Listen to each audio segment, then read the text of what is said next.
ज्ञानाञ्जनशलाकया चक्षुरुन्मिलितं येन तस्मै श्रीगुरुवे नमः। श्रीचैतन्यमनोष्ठं स्थापितं येन भूतले स्वयं रूपं कदा मह्यं ददाति स्वपदान्तिकं।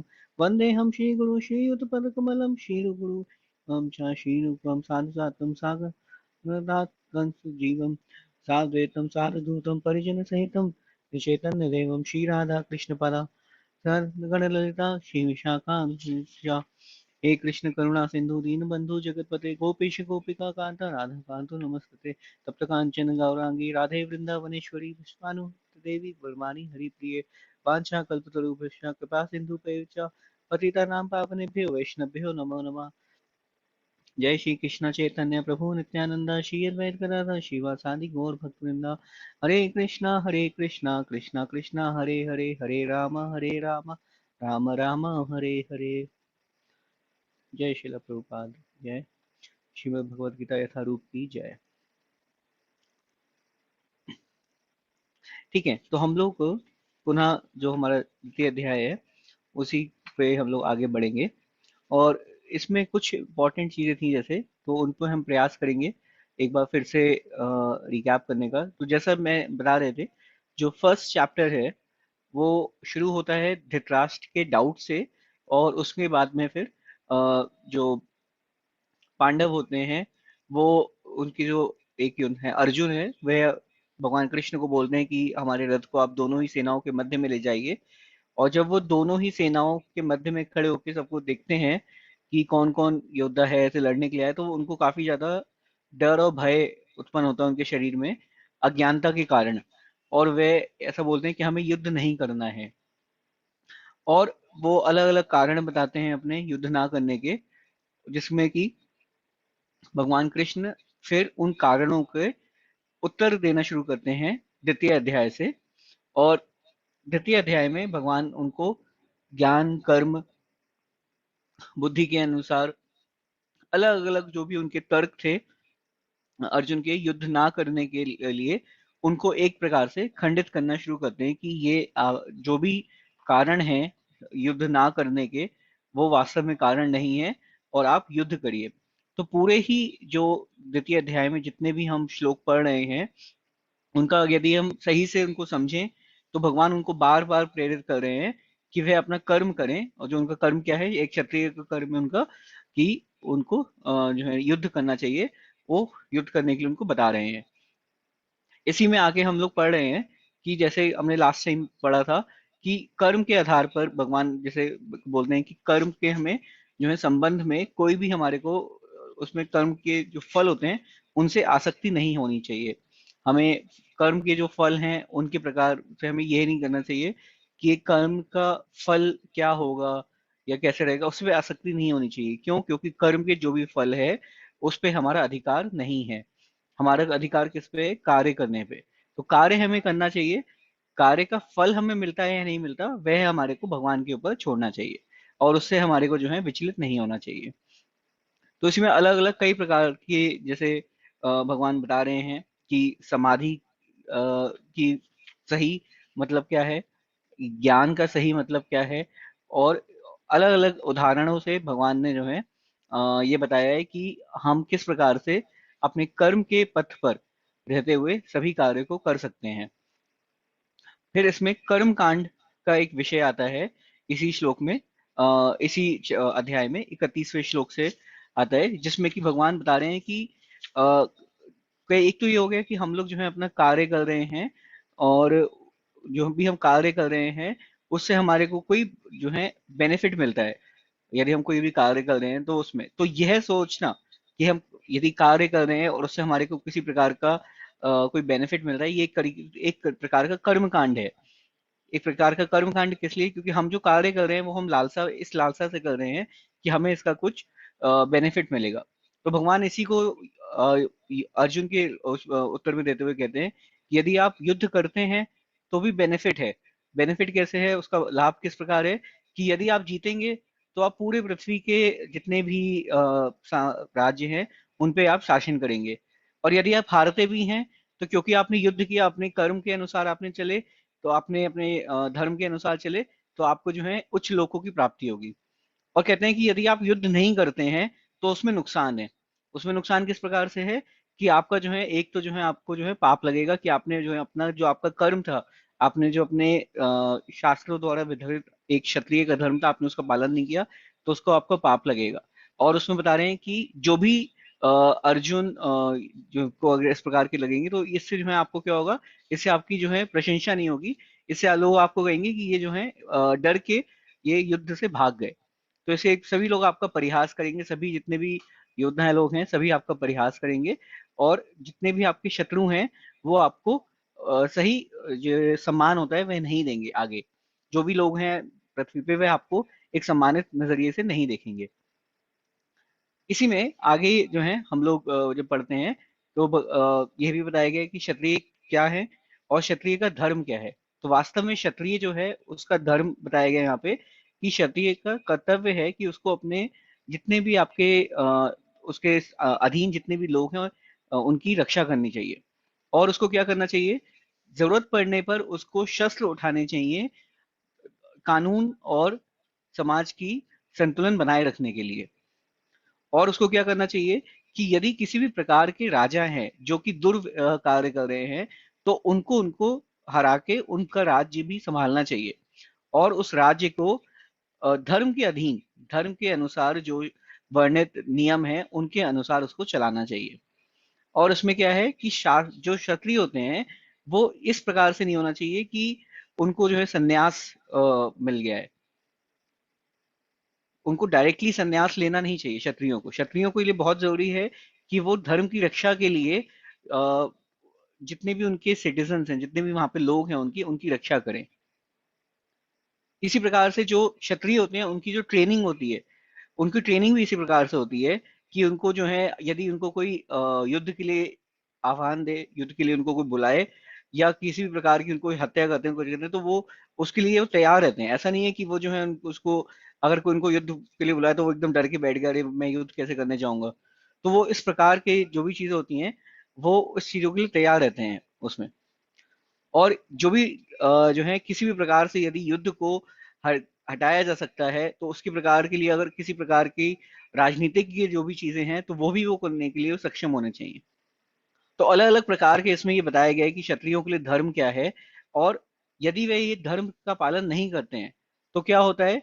तो इसमें एक सीधा सीधा ये उत्तर उनका ये है, तो फिर अनैतिक कार्य बढ़ जाते हैं यदि वह क्षत्रिय जो होते हैं वो अपना सही प्रकार से कार्य नहीं करते हैं। तो अगर वो अपने धर्म के विमुख होते हैं तो लड़ने के लिए इच्छुक नहीं होते हैं, तो उस प्रकार से की भूख ना लगने वाले कोई भोजन बनाने की कोई तैयार नहीं होता। जिस प्रकार से जैसे कि यदि सोचते हैं कि स्वजन के मरने पे जीवन का सुख नहीं मिल सकेगा, अतः वे लड़ने के लिए इच्छुक नहीं है, जिस प्रकार भूख ना लगने पर कोई भोजन बनाने के लिए तैयार नहीं होता। तो यदि किसी को भूख नहीं लगी हुई है, मतलब किसी को भूख ही नहीं लगी है, और आप उसको बोलिए कि आप जाके जो है 56 भोग बनाइए, तो क्या वो 56 भोग बनाएगा? वो नहीं बनाएगा क्योंकि भूख ही नहीं लग रही है।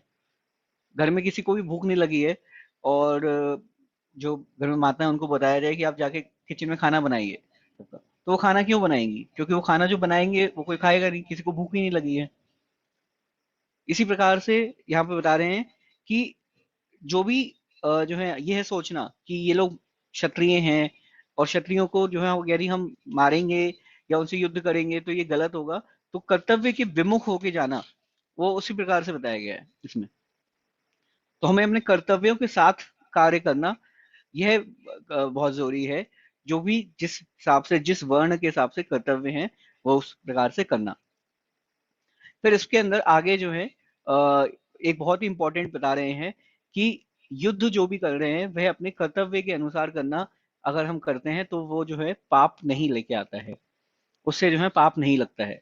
यदि हम युद्ध कर रहे हैं कर्तव्य के लिए तो उसमें कोई पाप नहीं है।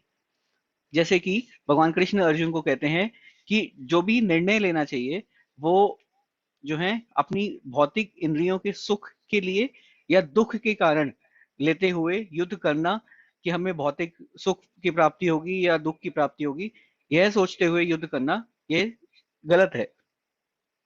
क्या गलत है कि अर्जुन यदि ऐसा बोलते हैं कि जो है युद्ध अगर हम करेंगे तो हमारे को जो है बहुत ज्यादा पाप लगेंगे, बहुत ही ज्यादा अनैतिक कार्य हो जाएगा, तो यह सोचना गलत है। क्यों? क्योंकि क्षत्रिय का तो धर्म ही है युद्ध करना। तो इस प्रकार से अर्जुन को आगे बताते हैं वो भगवान, कर्म के अनुसार उनको युद्ध करना चाहिए।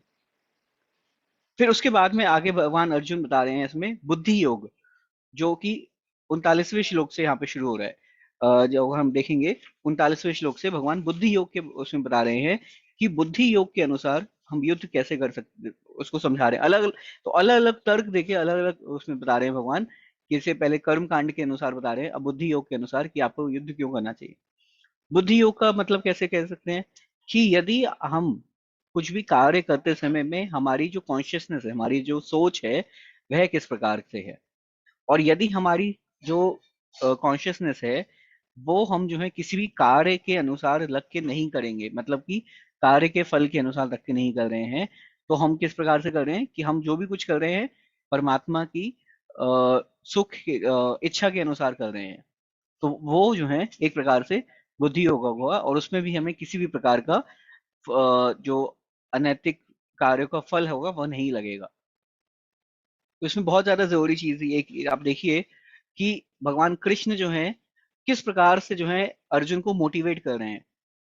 अर्जुन जो पूरे भयभीत थे, पूरे उनको समझ में नहीं आ रहा था कैसे कर रहे हैं, तो पूरे द्वितीय अध्याय को यदि आप हम ठीक से पढ़ेंगे तो बहुत ही अलग ही तरीके से एक गुरु के भांति भगवान अर्जुन को मार्गदर्शन देते हुए इसमें समझा रहे हैं।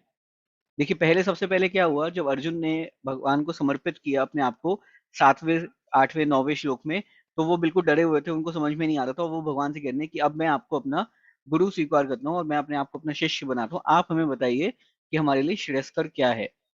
तो 10वें और 11वें श्लोक में आप पढ़ेंगे तो भगवान क्या करते हैं, डायरेक्टली अर्जुन को बोल रहे हैं कि तुम कैसी बातें कर रहे हो, ये तो तुम्हारे मतलब शोभा ही नहीं देता, तुम एक काम करो, तुम्हें युद्ध करना चाहिए। वो डायरेक्टली उनको बोलते हैं कि आप जो है जाके युद्ध करिए। उसके बाद डायरेक्टली ऐसे किसी को समझाएंगे किसी को कुछ तो उसको शायद नहीं समझ में आए, तो भगवान ज्ञान के आधार पर अर्जुन को बोल रहे हैं। 11वें अध्याय से 30वें अध्याय तक, 30वें श्लोक तक, 11वें श्लोक से 30वें श्लोक तक आप देखेंगे तो भगवान जो है उनको ज्ञान के आधार पे अर्जुन को बोलते हैं कि आप युद्ध करिए। और उसमें उनको क्या बताते हैं कि आत्मा का ज्ञान बताते हैं कि सभी लोग जितने भी हैं ये तो सब आत्मा है, और आत्मा तो मरती ही नहीं है, वो तो सब अपने शरीर बदलती है। तो इसलिए इन लोगों के लिए मरना जो है आपको जो है शोभा नहीं देता, ये लोगों के लिए आपको परेशान होना शोभा नहीं देता, आप उठे और युद्ध करिए। ये ज्ञान का आधार है, इंसान को ज्ञान दिया जा रहा है। ज्ञान क्या है? अपनी अपनी ट्रू आइडेंटिटी समझना, अपने आप को स्वयं समझना कि हम कौन हैं। उसके बाद में भगवान देखिए एक 31वें श्लोक से 38वें श्लोक तक भगवान कर्म के आधार पर बता रहे हैं कि कर्म के आधार पे भी आप जो है युद्ध करिए। कर्म के आधार क्या है कि आप क्षत्रिय हैं, क्षत्रिय का धर्म क्या है? युद्ध करना और अधर्म की स्थापना करना। ये अधर्म के फिर खिलाफ युद्ध है, आप इसमें युद्ध करिए। और यदि आप इसमें जीतेंगे तो पूरे संसार का भोग करेंगे, यदि आप इसमें जो है हारेंगे तो भी आप जो है उच्च लोकों की प्राप्ति करेंगे, क्योंकि आप अपने कर्म के अनुसार चले।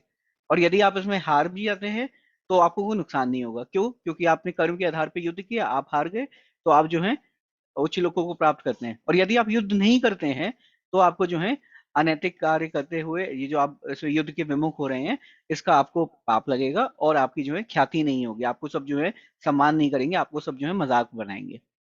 तो इस प्रकार से अगर देखा जाए, जो कर्म कांड है, ये समझने की जरूरत है। जो कर्म कांड होता है इसमें क्या होता है, इसमें जो भी कार्य करते हैं हम कर्म कांड के अनुसार, इसमें हम जो भी कार्य कर रहे हैं इसकी कोई भी आध्यात्मिक वैल्यू नहीं है।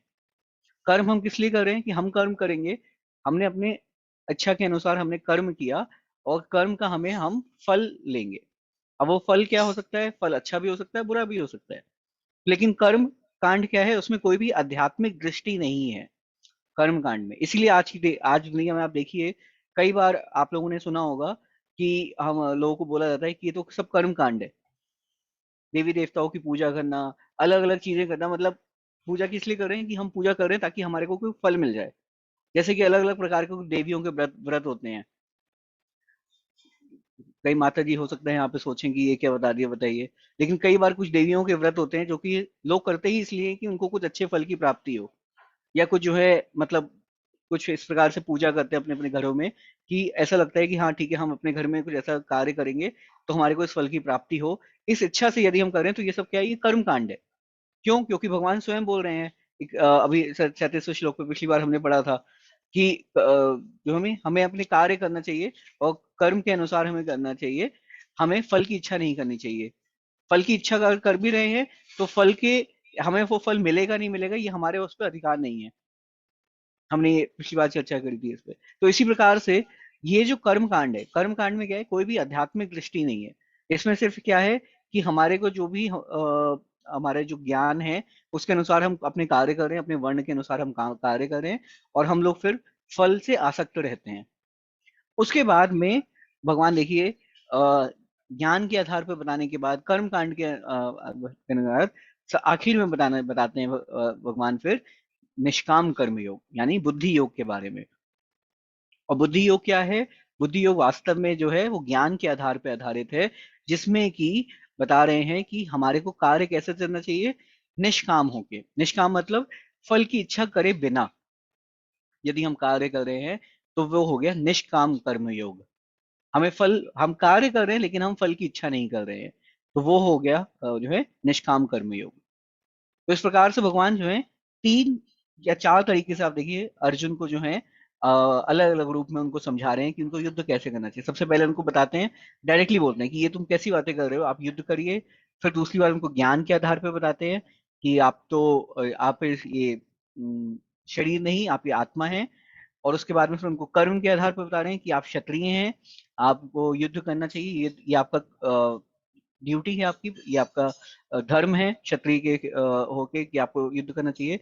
और फिर अब ज्ञान के आधार पे मतलब कि ये जो आत्मा का विज्ञान है और इस आत्मा का कृष्ण के साथ क्या संबंध है, इसको समझाते हुए कि हमारे को किस प्रकार से अपने सभी कार्य को भगवान को समर्पित करते हुए करना चाहिए। और फिर जो भी हम कार्य कर रहे हैं उससे जो भी फल मिलता है, चाहे दुख मिलता है, जो चाहे सुख मिलता है चाहे दुख मिलता है, इन फलों के अनुसार वह हमें जो है ये समझना चाहिए कि ये हमारे कर्मों का ही फल है। और इस प्रकार से करते हुए आपको युद्ध करना चाहिए। तो इस पूरे ये वाला जो पार्ट अभी हम अब आगे पढ़ेंगे, ये बंद इस आता है। ये वाला जो अभी हम पार्ट एक ठीक है। तो ये वाला जो भी हम सेक्शन अब आगे इसमें पढ़ेंगे, इसमें वास्तव में हम आगे देखेंगे कि किस प्रकार से भगवान निष्काम कर्म योग के बारे में बता रहे हैं। और मैंने जैसे पहले भी बताया था कि ये जो द्वितीय अध्याय है ये पूरी भगवत गीता का सार है। इस चैप्टर का नाम ही है गीता का सार। तो इसमें जो भी हम ऐसे पढ़ेंगे इन्हीं चीजों को फिर आगे भगवान एक एक करके ज्ञान कर्म योग बुद्धि योग इनको सब आगे पूरा और डिटेल में एक्सप्लेन करेंगे कि अलग अलग प्रकार से योग क्या है, क्या भक्ति का सही तरीका क्या है करने का। और उसमें शिला प्रभुपाद भी जो है हमें एक प्रकार से हमें प्रोत्साहन देते हुए सीधा बताते हैं कि वास्तव में जो भी कार्य हम कर रहे हैं वो यदि हम कृष्ण की प्रसन्नता के लिए करते हैं तो वह कार्य जो है हमें हमेशा सुख ही प्रदान करेगा। ठीक है, तो इसी को ये छोटा सा रिकैप देते हुए हम आज आगे के जो कुछ श्लोक हैं उनको चर्चा करेंगे। तो हमने जो है हाँ ठीक है, तो इसमें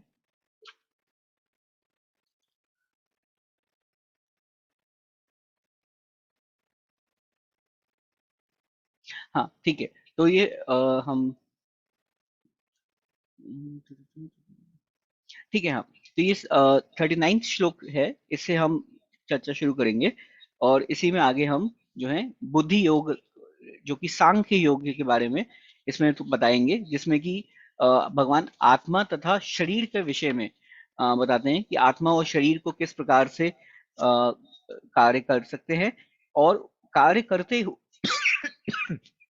क्षमा करें, जो भी हम कार्य कर रहे हैं, कार्य करते हुए हम किस प्रकार से जो भी जो कार्य का फल है उससे हम क्यों कैसे नहीं बन पाएंगे यदि हम कार्य करते हैं सांख्य योग या बुद्धि योग के अधीन होके। तो जैसे कि हम कार्य कर रहे हैं कुछ, लेकिन कार्य करने के बाद जो उसका फल है वो हमें नहीं लगेगा। जैसे कि आप देखिए कि अ, इसमें एक उदाहरण के तौर पे ऐसे कह सकते हैं कि जैसे कि हम कोई कार्य करते हैं और उसके फल से यदि हम आसक्त नहीं हैं, तो वो जो है कार्य है वो कैसा कार्य है कि आप सिर्फ कार्य कर रहे हैं बुद्धि योग के अधीन या फिर सांख्य योग के अधीन। जिसमें कि आप देखिए, जैसे कि इसमें एक बहुत हमको बहुत पहले समझाया था कि मान लीजिए आपके घर पे कोई जो है काम करने के लिए आते हैं, कोई डोमेस्टिक हेल्प जिसे बोलते हैं, वो आपके घर पे जैसे कुछ कार्य करने के लिए आते हैं। तो कार्य करने के लिए आते हैं जो आपके घर पे हेल्प के लिए, वो आपसे बोलें कि ठीक है, हम आपके घर पे ये कार्य करेंगे और इस कार्य का हम जो है 1000 रुपीज लेंगे पर मंथ। और आप उनको एम्प्लॉय करते हैं, आप उनको घर पे अपने अलाउ करते हैं कि ठीक है आप ऐसे कार्य करिए। तो वो देखिए क्या है, वो कार्य कर रहे हैं और वो कार्य के एंड में उनको 1000 रुपीज मिल रहा है। तो वो कार्य कर रहे हैं, ठीक है। तो ये हो गया एक प्रकार का योग, एक प्रकार की एक गतिविधि ये हो गई कि आप इस प्रकार से कार्य करें। दूसरा फिर क्या हो गया कि वो आपसे उनकी बात हुई कि ठीक है आपको ये कार्य करना है, हम आपको 1000 रुपीज देंगे। वो कार्य कर रहे हैं और आप फिर किसी एक दिन उनको बोलते हैं कि आज हमारे घर पे कुछ एक्टिविटी है, तो आप एक काम करिए, आप थोड़ा सा ये काम और कर दीजिए। और वो उस काम को भी कर देते हैं, ठीक है कि हम ये भी काम करेंगे, और फिर महीने के एंड पे 1000 रुपीज लेते हैं। तो ये एक प्रकार का योग हो गया कि ठीक है हम कार्य भी कर रहे हैं, लेकिन हम कभी कभी थोड़ा सा जो है एक्स्ट्रा वर्क भी करते हैं।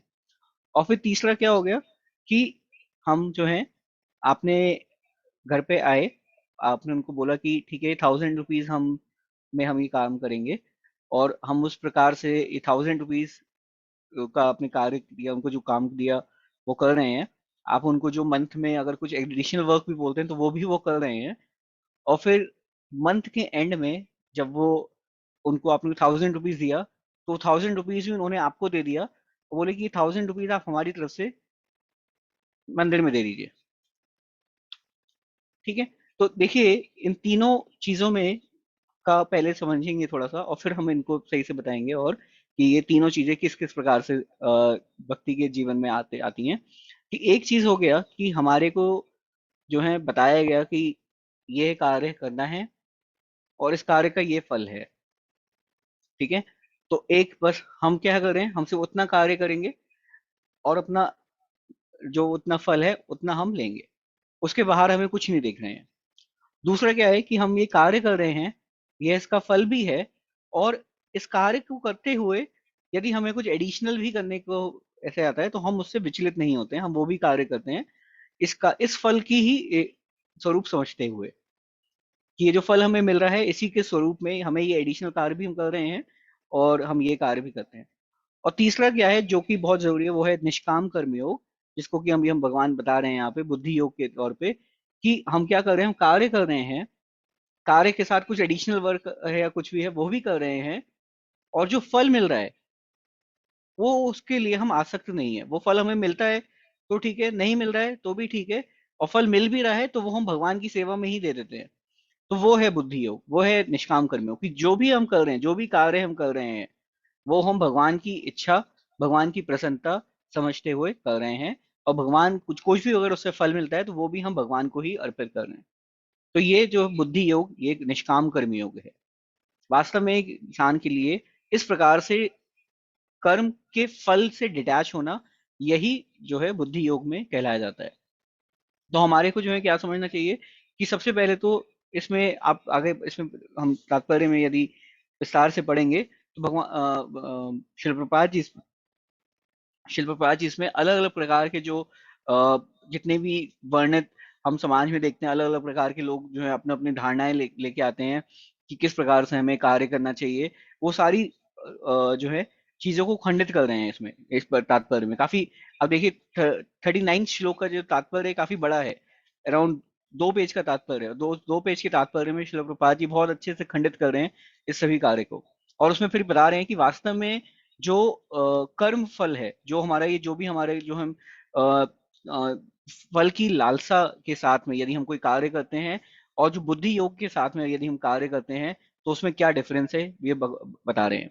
तो इसमें देखिए, जो भी यदि हम कार्य करते हैं फल की लालसा के अनुसार, यानी कि कर्म कांड के अनुसार, कर्म कांड के अंडर मतलब हम सोचते हुए कि या कर्म योग में सोचते हुए, तो उसमें क्या होता है कि एक तो क्या होता है जो भी कार्य होता है उसका कोई ना कोई फल जरूर मिलता है। और जो फल होता है उसका जो क्राइटेरिया होता है, जो उसके पीछे जो तत्व होता है वो क्या होता है, वो अपनी इंद्रियों के सुख होता है, कि हमारे को कुछ सुख मिलेगा तो हम ऐसा कार्य करेंगे। और जो इस प्रकार से जो भी लोग होते हैं जो इस प्रकार के कार्य करते हैं, उनका एकमात्र जो लक्ष्य होता है वो ये होता है कि जो भी हमारे को भौतिक सुख हैं वो भौतिक सुख मिले, और हमारे को सुख समाज की सभी व्यवस्थाएं मिले।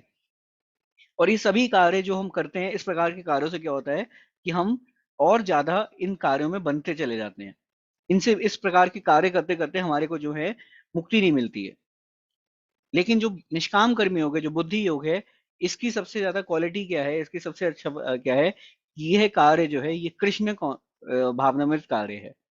इस कार्य में आप अपने जो इंद्रिय हैं, इंद्रिय सुख को बीच में ना रखते हुए आप कृष्णा को बीच में लेके आते हैं। आप कृष्ण को जो है अपने जो है सुख का वो मानते हैं, सेंटर मानते हैं, कि कुछ भी कार्य हो रहा है, कुछ भी जो सुख मिल रहा है वो हमें कब मिल रहा है, क्योंकि कृष्ण की मर्जी है, कृष्ण की इच्छा है। तो आप कोई भी कार्य कर रहे हो कृष्ण को अपने बीच में रखते हुए कर रहे हैं।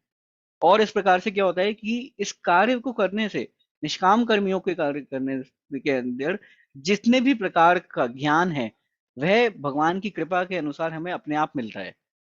इसमें आगे हम पढ़ेंगे ये चीज, भगवान अपने आप स्वयं आगे इसमें बताएंगे। जो छठा श्लोक है उसमें, छठा अध्याय है उसमें आगे अपने आप बताएंगे। और इसी में आगे फिर जो है ये सभी कार्य यदि हम इस प्रकार से करते हैं तो हमें जो है कि पूर्ण ज्ञान मिलता है, और हमें किसी भी प्रकार के बंधनों में नहीं बनते, कर्म के बंधन में नहीं बनते हैं, और हमें तत्पश्चात मुक्ति की प्राप्ति होती है। इसमें फिर आगे जो है भगवान ये भी बता रहे हैं, देखिए बहुत इंपॉर्टेंट श्लोक है ये। 40वां श्लोक है। 40वां श्लोक में भगवान बहुत इंपॉर्टेंट एक चीज बता रहे हैं कि यदि हम बुद्धि योग्य के अनुसार कार्य करते हैं तो इस कार्य करने में हमारे को जो है किसी भी प्रकार का, इस प्रयास को करने में किसी भी प्रकार का कोई हानि या नुकसान नहीं होता है। और जरा सा भी यदि यदि हम जरा सा भी इस पथ पर हम चलते हैं तो हमें बहुत ज्यादा प्रगति होती है, और हर प्रकार के भय से, हर प्रकार के कष्ट से भगवान हमारी रक्षा करते हैं। मैं इसका तात्पर्य पढ़ेंगे एक बार और अनुवाद भी पढ़ेंगे कि इस प्रयास में ना तो कोई हानि होती है और ना ही आघात, अपितु इस पथ पर की गई अल्प प्रगति भी महान भय से रक्षा कर सकती है। ये बहुत इंपॉर्टेंट श्लोक है ये 40वां श्लोक। स्वल्पस्य धर्मस्य प्रेतो महतो भात्य। भगवान इसमें स्वयं बता रहे हैं कि जरा सा भी यदि आप प्रगति करते हैं, जरा से भी आपको कोशिश करते हैं भक्ति के कार्य में आगे प्रगति करते हैं, तो इस पे आपको अनेकों जन्मों की जो आपके कष्ट हैं, जो आपकी अ, दिक्कतें हैं वो कट जाती हैं, और इस पूरे कार्य करने में कोई नुकसान नहीं होता। देखिए भौतिक संसार में इतने लोग परिश्रम करते हैं, किसी को आईएएस बनना है तो वो दिन रात पढ़ाई करते हैं, और जो है महीनों साल लगा देते हैं वो पढ़ाई करते हुए, उसके बाद जो है आईएएस बनते हैं। और उसके बाद पूरा जीवन अपना जो भी अपने भौतिक कार्यों में पूरा विलीन होके जब अपना जीवन अंत करते हैं, जीवन अंत के बाद में उनको फिर से मनुष्य जीवन यदि मिलेगा, पहली बात तो मनुष्य जीवन मिलने की कोई गारंटी नहीं है, और बाई चांस अगर मनुष्य जीवन मिल भी गया आगे तो उनको फिर से वही एबीसीडी करना है, सब कुछ करना है, फिर से करना है। पहले बच्चे बच्चे के रूप में जब वो होंगे तो वो एबीसीडी पढ़ेंगे, फिर थोड़े बड़े होंगे तो स्कूल की पढ़ाई करेंगे, फिर कॉलेज की पढ़ाई करेंगे, और उसके साथ में फिर अपना आईएएस पीएस फिर से करेंगे, और फिर कहीं जाके हो सकता है फिर से आईएएस पीसीएस बने। लेकिन उसमें सबसे बड़ा है कि उसका दूसरा जन्म भी उनको मनुष्य जीवन मिलता है या नहीं मिलता। देखिए कितना बड़ा खतरा है ये। लेकिन भगवान इसमें स्वयं बता रहे हैं कि यदि बुद्धि योग के अनुसार हम कार्य करते हैं तो उसका सबसे अच्छा फायदा क्या है, देखिए कि निश्चित तौर पे आपको अगला जन्म मनुष्य का जन्म मिलेगा, निश्चित तौर पे। यदि हम भक्ति का कार्य कर रहे हैं, निश्चित तौर पे मनुष्य जीवन मिलना ही बहुत बड़ा वरदान मान लीजिए। और जो भी आप छोटी सी भी प्रगति इस पथ पर करते हैं वो विफल नहीं जाएगी। यानी कि फिर से एबीसीडी नहीं पढ़नी है। मान लीजिए किसी ने जो है यहाँ पे जो है इसमें देखिए कि भगवान की भक्ति करते हुए आपने जो है कुछ प्रकार के आपने फल रखे अपने पास, तो वो फल या जो भी आपका कर्म है वो जीरो नहीं हो रहे हैं, वो आप वहीं से शुरू करेंगे, अपने अगले जन्म में आप वहीं से शुरू कर रहे हैं। तो ये बहुत बड़ा एक भगवान का एक प्रकार से हमारे लिए वरदान हो गया। ये भगवान स्वयं बोल रहे हैं कि इसमें छोटा सा भी यदि हम प्रगति करते हैं तो हमारे को इसमें निश्चित तौर पे फायदा है। सबसे पहले इसमें क्या बता रहे हैं भगवान, ये जो कार्य कर रहे हैं हम किस लिए कर रहे हैं, ये हम कृष्ण के लिए कर रहे हैं और अपनी इंद्रिय तृप्ति के लिए नहीं कर रहे हैं। यानी कि कार्य किस लिए करना, कार्य करना कृष्ण के लिए और अपनी इंद्रिय तृप्ति के लिए नहीं। उसके बाद इस कार्य को करते हुए क्या है कि किसी भी प्रकार का हमारे को जो है अ, दुख या जो हमारे प्रकार के जो भी हमारे कष्ट होते हैं वो भगवान कम कर देते हैं, हटा देते हैं। और दूसरा तीसरा क्या बता रहे हैं कि जो भी यदि हम कार्य इस जन्म में करते हैं, अगले जन्म में हमें फिर से शुरुआत नहीं करनी है, आपको जो है इसके आगे ही होगा। तो ये एक ऐसा बैंक बैलेंस है, मान लीजिए जैसे किसी के बैंक बैलेंस का एग्जांपल अगर देखें तो आपने जो है आज अपने जीवन में हजारों लाखों रुपए कमा के अपने बैंक में जमा करे और उसके बाद में आपकी मृत्यु के बाद में ये जो हजारों लाखों रुपए का बैंक बैलेंस है ये यहीं पे रह गया, ये आपको नहीं मिला। जब आपका अगला जन्म होगा तो ये हजारों लाखों रुपए का जो बैंक बैलेंस है ये आपको नहीं मिल रहा है। तो ये बैंक बैलेंस जो आपने जोड़ा ये तो सब यहीं पे रह गया, फिर तो कोई फायदा नहीं हुआ। लेकिन यदि आप कृष्ण भक्ति का बैंक बैलेंस बनाते हैं, कृष्ण भक्ति करके आप जो बैंक बैलेंस अपना बनाएंगे वो बैंक बैलेंस आपके साथ जाएगा। तो अगले जन्म में यानी कि आज आपके बैंक में जितना ये आपने कृष्ण भक्ति का जो आपने बैंक में जोड़ा है, अगले जन्म में आप इसके आगे जोड़ेंगे, आप इसको यूज करेंगे। आप इसको जो है अपने अगले जन्म में हम इसको यूज कर सकते हैं अपने आगे के कार्य करने के लिए, आगे की प्रगति करने के लिए। तो इस प्रकार से जो कृष्ण केंद्रित कार्य होते हैं वह करना ही जो है बुद्धि योग का कार्य है।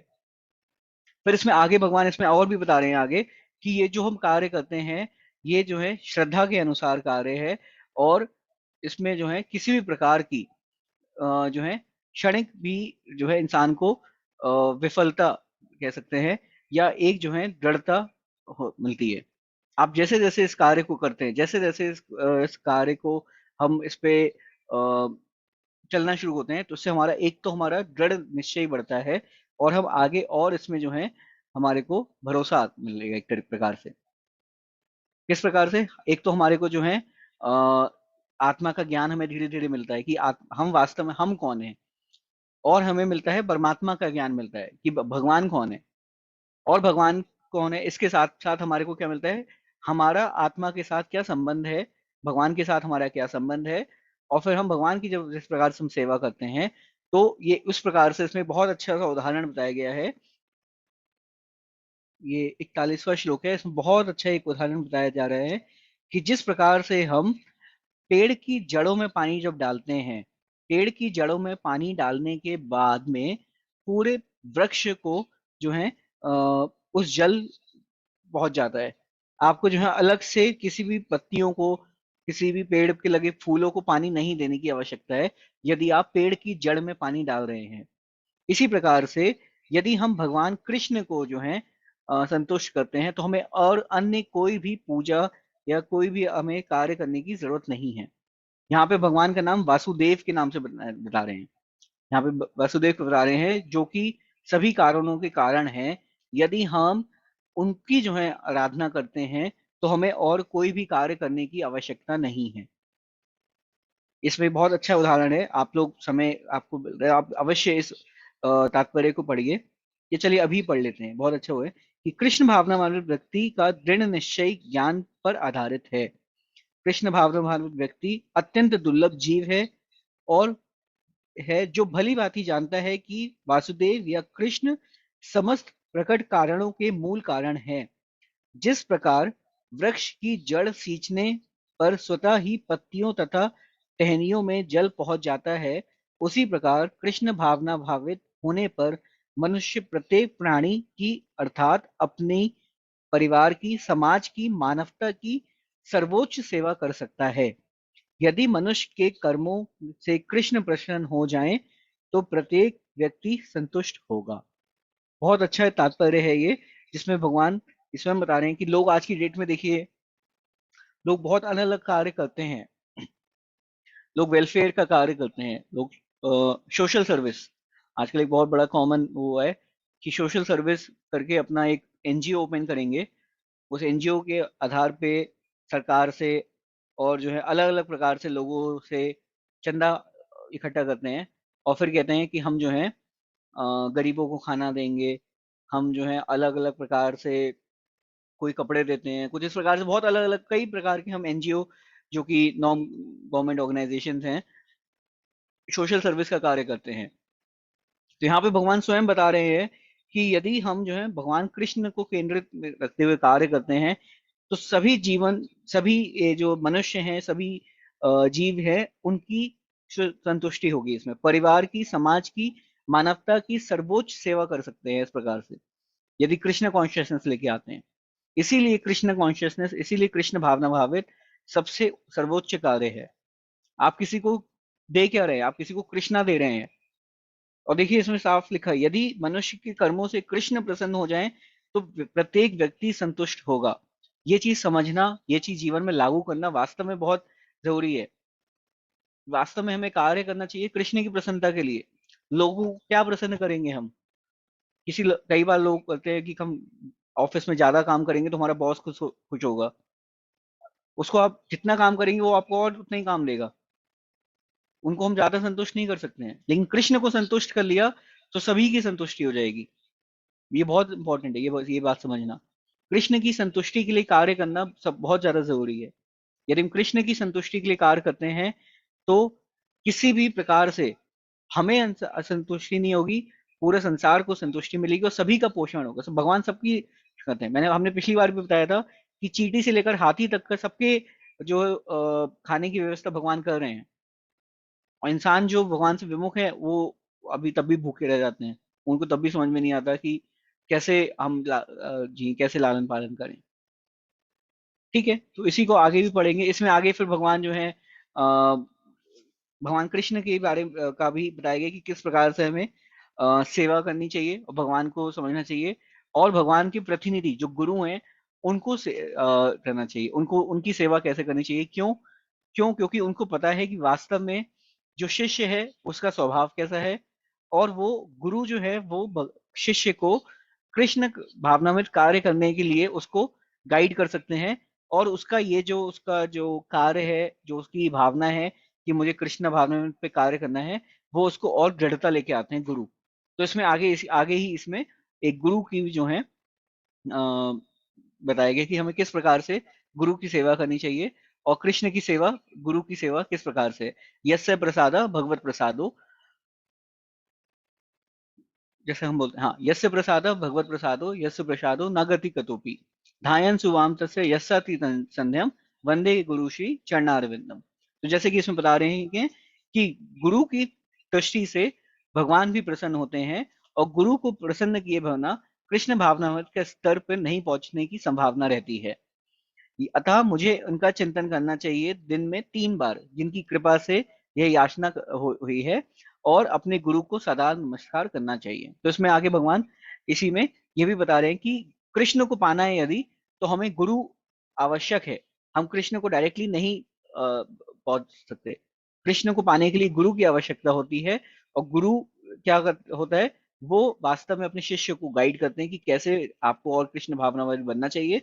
और उसको करते हुए फिर आप जो है ये गुरु को प्रसन्न करते हैं, तो गुरु से कृष्ण भी प्रसन्न होते हैं। तो इस प्रकार से आगे इसमें बुद्धि योग के वर्णन करते हुए भगवान अब अब क्या कर रहे हैं, अब बुद्धि योग और कर्म योग में जो डिफरेंस है उसको बता रहे हैं। अभी तक भगवान ने क्या करा, सबसे पहले कर्म कांड के बारे में बताया, फिर अब बुद्धि योग के बारे में बताया। अब बुद्धि योग और कर्म कांड के बीच में क्या डिफरेंस है उसके बारे में बता रहे हैं। इसका क्या रीजन है, क्यों बता रहे हैं भगवान? ताकि जो अर्जुन जिनको भी समझ में नहीं आ रहा है कि उनको किस प्रकार से चलना चाहिए, जो पूरा बिल्कुल भयभीत हैं, उनको वास्तव में समझ में आए कि देखो कर्म कांड में क्या है और बुद्धि योग में क्या है। अभी उन्होंने दोनों चीजें बता दी, कर्म कांड भी बता दिया कि आप जो है कार्य करिए अपना। अब बुद्धि योग भी बता दिया कि बुद्धि योग में क्या करना चाहिए आपको। अब दोनों में डिफरेंस भी बता रहे हैं, ताकि आप सही से डिसाइड कर सकें कि दोनों में श्रेयस्कर क्या है, कि बुद्धि योग ज्यादा श्रेयस्कर है या कर्म कांड ज्यादा श्रेयस्कर है।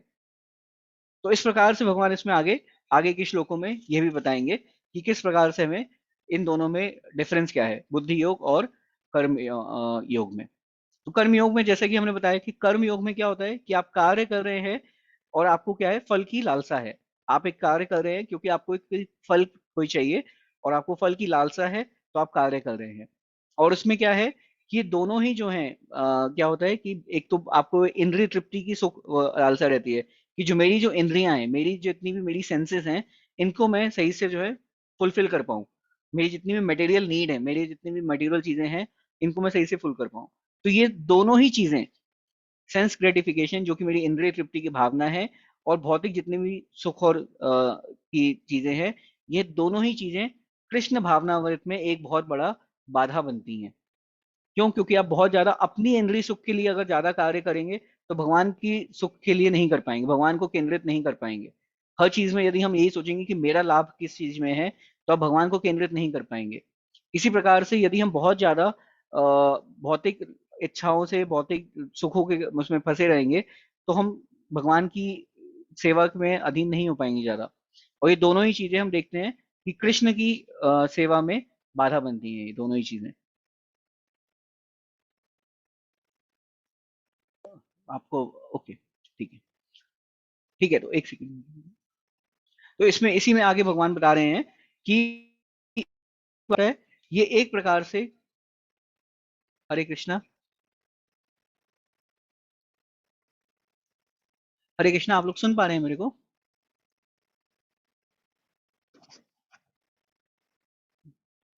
हरे कृष्णा।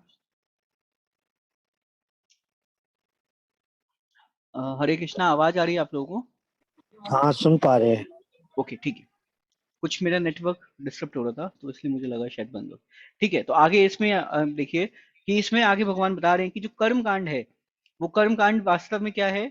एक तो कर्म कांड क्या है कि जो व्यक्ति, जिनको ज्यादा बुद्धि नहीं है, जो व्यक्ति बहुत ज्यादा जो है अपने सुख सुविधाओं के कारण, अपनी सुख सुविधाओं के लिए ज्यादा बहुत ज्यादा लगे रहते हैं, उनके लिए ये है, ये कर्म कांड का कार्य। उनको और को अपने जीवन में ज्यादा कुछ चाहिए नहीं। जीवन में अब वो उन्हीं चक्करों में लगे रहते हैं कि हाँ ठीक है, अभी हमारे को पैसा मिल जाए, आज हमारे को अच्छी गाड़ी मिल जाए, अच्छा बंगला मिल जाए, अच्छा रहने को मिल जाए, अच्छा खाने को मिल जाए। तो यह सभी जो कार्य है, ये एक निम्न कोटि के जो स्तर के लोग हैं, उनकी सोच होती है।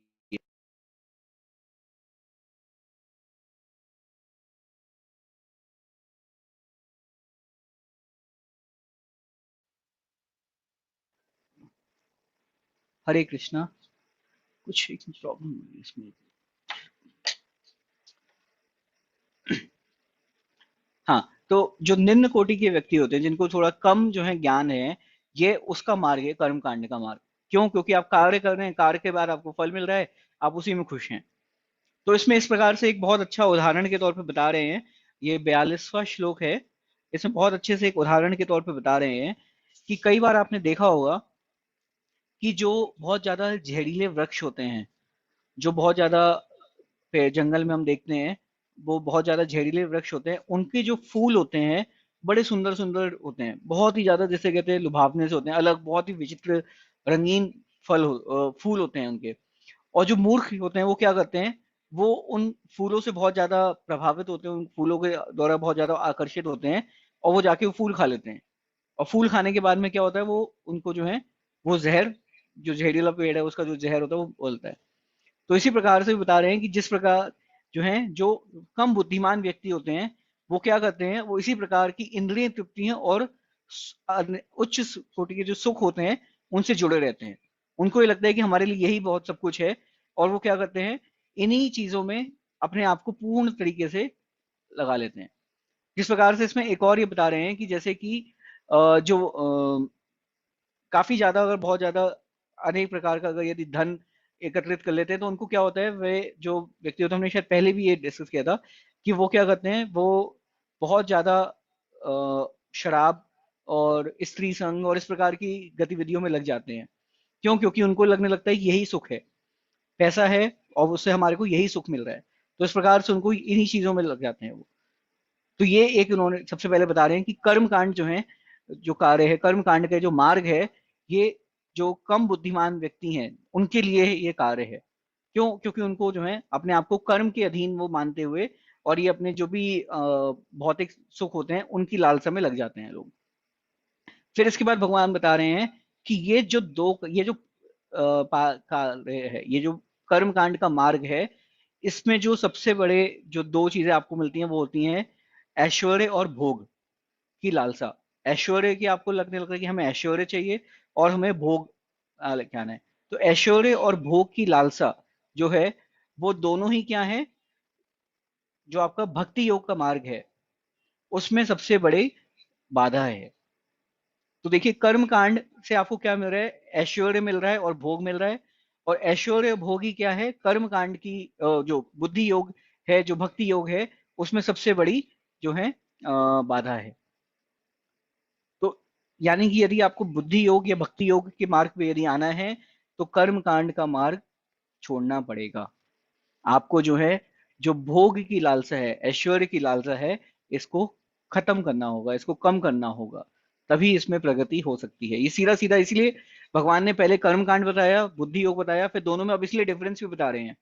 दोनों में डिफरेंस इसलिए बता रहे हैं ताकि हम समझ पाए कि हमारे लिए क्या श्रेयस्कर है। ठीक।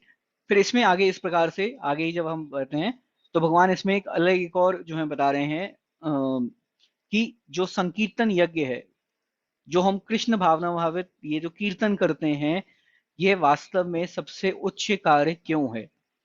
इसमें बहुत ज्यादा इंपॉर्टेंट एक श्लोक है ये शायद आपने पिछली बार शायद नहीं बता पाए थे, परंतु इस बार अभी हमने फिर से देखा तो ये बहुत इंपॉर्टेंट ये जो है कि कृष्ण भावनामृत का संकीर्तन करना ही सभी यज्ञों का पर्पस जो हम करते हैं, जितने भी वेदा में वर्णित जितने भी यज्ञ हैं, उन सभी यज्ञों को पूर्ण कर देता है ये कृष्ण भावना भावित का यज्ञ।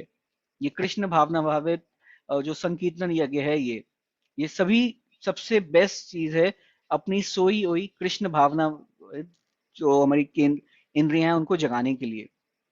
हमारी जो कृष्ण के प्रति जो हमारी चेतना है, वो जो हमारी सोई हुई चेतना है, उसको जगाने के लिए भगवान के नाम का जप सबसे बड़ी जो है एक मात्र ऐसा कलयुग में साधन है।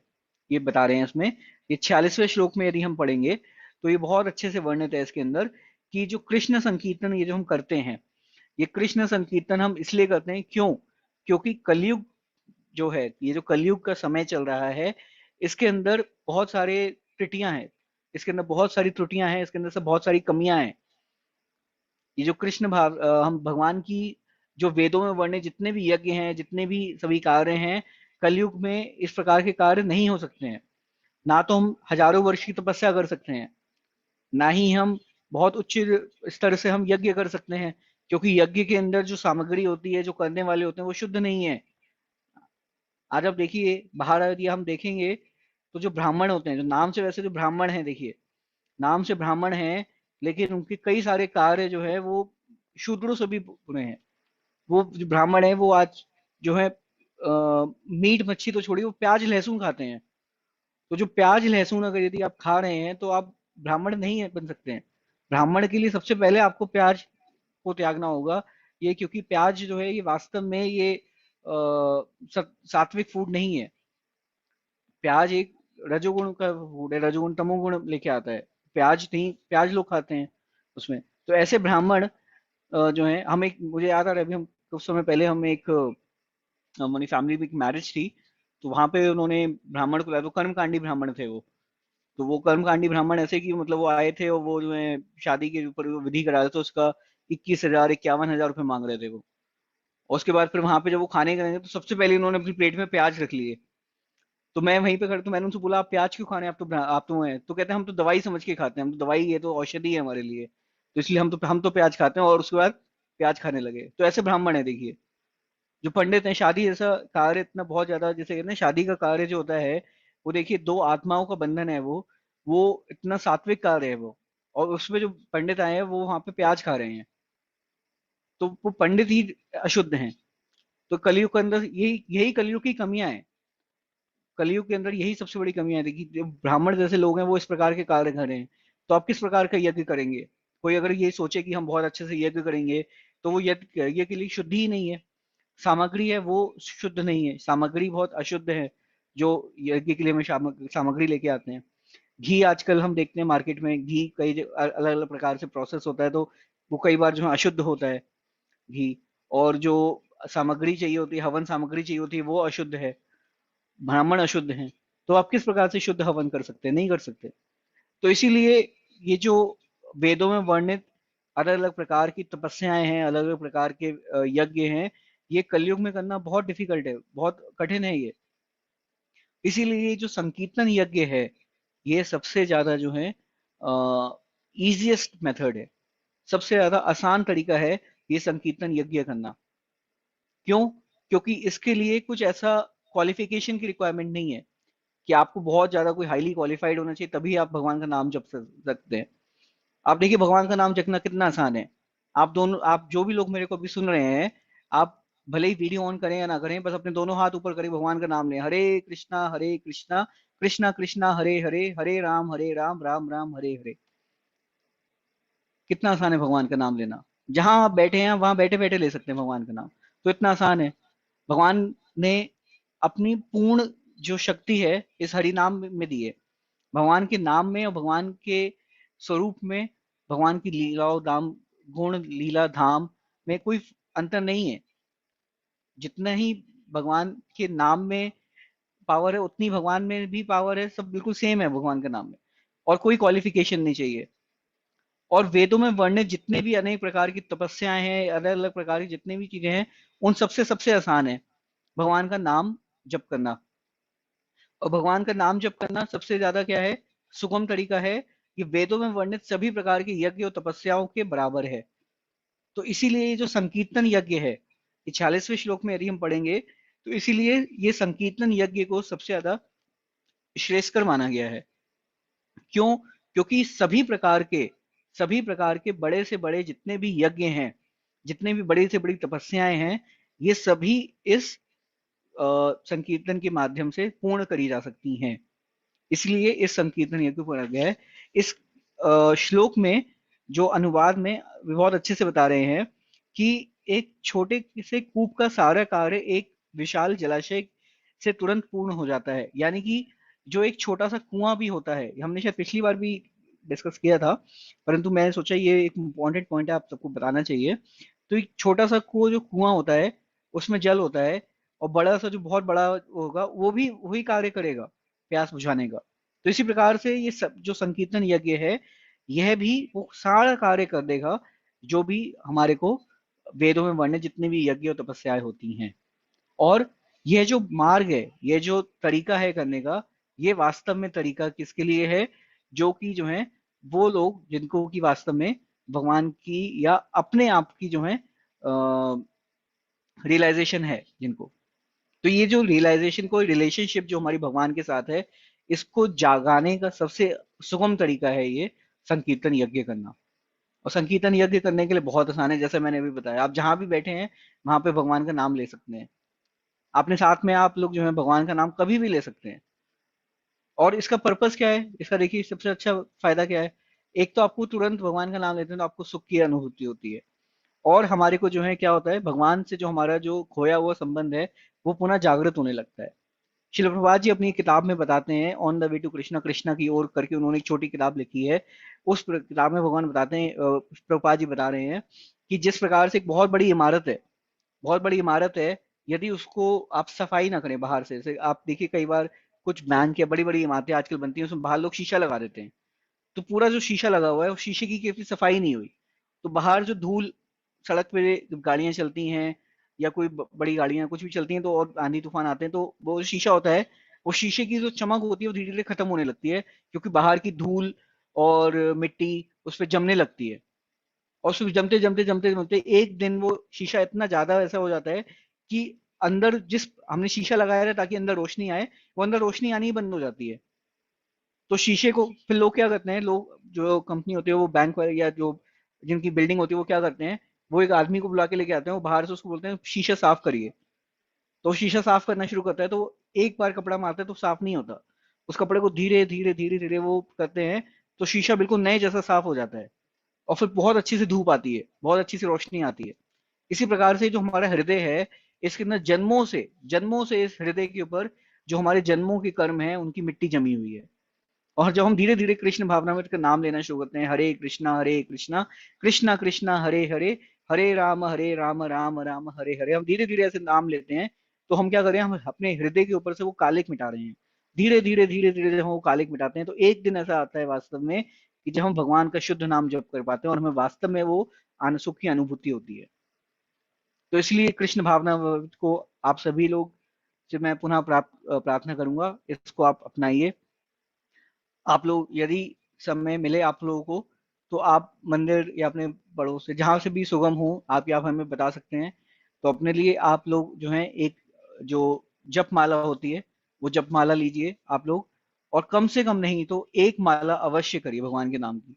बहुत आसान है, 5 मिनट भी नहीं लगते, 5 मिनट से ज्यादा नहीं लगेंगे यदि आप एक माला का जप करते हैं। लेकिन इससे जो है जो हमें जैसे हमने पढ़ा, इससे हमें अलग ही एक जो है सुख की अनुभूति हो। धीरे धीरे धीरे धीरे आज आपको लगेगा कि अरे ये मैंने क्या कर दिया, मैं ये तो बहुत बड़ा कार्य हो गया, लेकिन वास्तव में आप देखिए आगे चल के आने वाले समय में आपको स्वयं अनुभूति होगी कि भगवान के नाम जपने में सबसे ज्यादा सुख है। तो आशा करते हैं आपको जो मैंने आज बताया वो थोड़ा सा लाभ का होगा। पुनः प्रार्थना है, हमने अभी 46वें श्लोक तक पढ़ा है, तो आप लोग समय लेके थोड़ा सा ये इसका अध्ययन कर सकते हैं। तात्पर्य अनुवाद आप लोग स्वयं पढ़िए भगवत गीता से। यदि आपके पास भगवत गीता नहीं है तो आप हमें बता सकते हैं मैसेज के द्वारा, और हम प्रयास करेंगे आपके पास भगवत गीता पहुंचाने का। यदि आपके पास जप माला नहीं है तो भी आप हमें बताइए, हम प्रयास करेंगे आपके पास वो भी आपके पास पहुंचाई जाए। और आप फिर पुनः अपने घर पे जब भी आपको समय मिले तो आप एक माला का जप अवश्य करिए। कुछ भी ज्यादा समय नहीं लगेगा और इसमें कुछ इतना बहुत बड़ा कार्य भी नहीं है।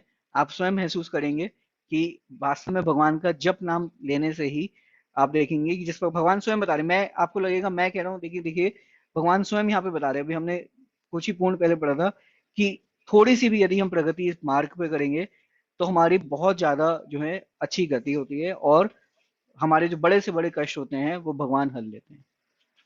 तो इस चीज को भगवान स्वयं बता रहे हैं ये चीजें।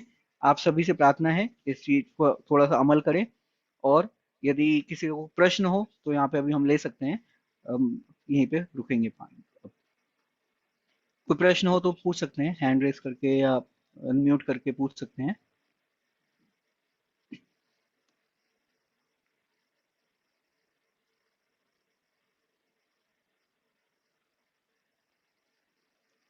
ठीक है, ठीक है। एक बार पुनः अनुरोध है आप लोगों से, कोशिश यदि हो तो अपना वीडियो भी ऑन कर सकते हैं। आप लोग वीडियो ऑन करेंगे तो आपको देख के मुझे पता चलता रहेगा कि मैं सही से पढ़ा रहा हूँ नहीं पढ़ा रहा हूँ।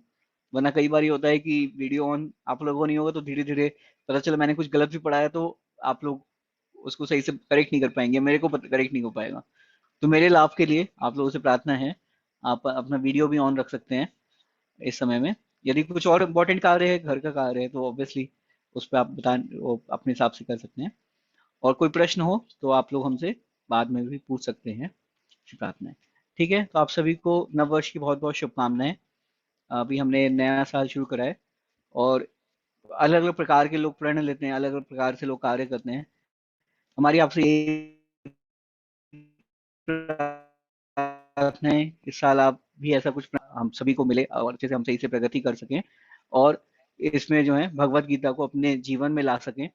ऐसी प्रार्थना आप सबसे है, भगवान से है आप सबके लिए। और आप सब भी हमारे लिए इसी प्रकार से प्रार्थना करें कि हम और अच्छे से इस ज्ञान को सही से सबको बता सकें, और प्रभुपाद जी की और भी सेवा कर सकें। शिल प्रभुपाद इस्कॉन के फाउंडर आचार्य हैं, और उन्हीं के माध्यम से, उन्हीं की कृपा से आज पूरे विश्व भर में गीता का पाठ होता है, गीता की जो है वितरण होता है, अलग अलग प्रकार से लोगों को गीता दी जा रही है, गीता का ज्ञान दिया जा रहा है। तो हम उनसे प्रार्थना करते हैं कि हम भी उनकी कुछ इस प्रकार से सेवा कर सकें, और आप लोगों को भी, और आपके माध्यम से और भी लोगों को उसमें जोड़ सकें। तो आपके परिवार में यदि और भी कोई हैं जो ये क्लास संडे की ज्वाइन करना चाहते हैं, आप उनको ये लिंक दे सकते हैं, तो वो भी इसका लाभ ले सकते हैं। ठीक है। शिल प्रपात की जय, भगवद गीता की जय, श्री कृष्ण जय अर्जुन की जय। जय। हरे कृष्ण, हरे कृष्णा हरे कृष्णा कृष्ण कृष्ण कृष्णा हरे हरे हरे, हरे, हरे हरे राम राम राम राम राम राम, हरे हरे।